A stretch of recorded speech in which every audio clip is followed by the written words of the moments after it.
Hulikam ang insidente ng basag kotse sa Maynila. Aabot po sa 40,000 pisong halaga ng gamit ang natangay ng suspect.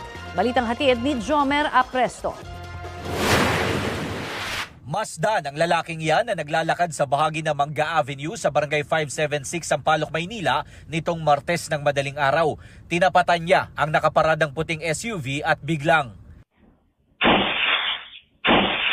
binasag niya ang bintana ng sasakyan.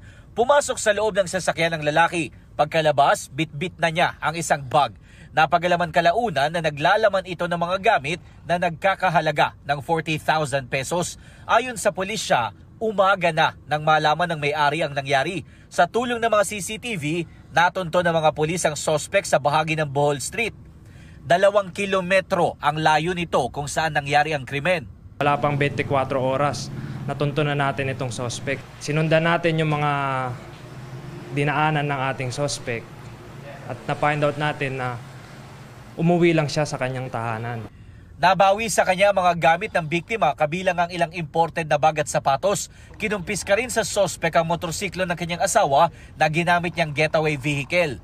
May napanood daw siya dati na life hacks, tapos kung paano babasagin yung bintana. Aminado naman ang sospek sa krimen dahil kinailangan daw niya ng panggastos para sa kanyang 2 anak na nasa kolehiyo.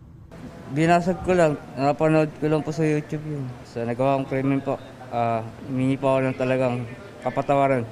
Na-inquest na ang sospek at sinampahan ng reklamong theft. Jomer Apresto nagbabalita para sa GMA Integrated News.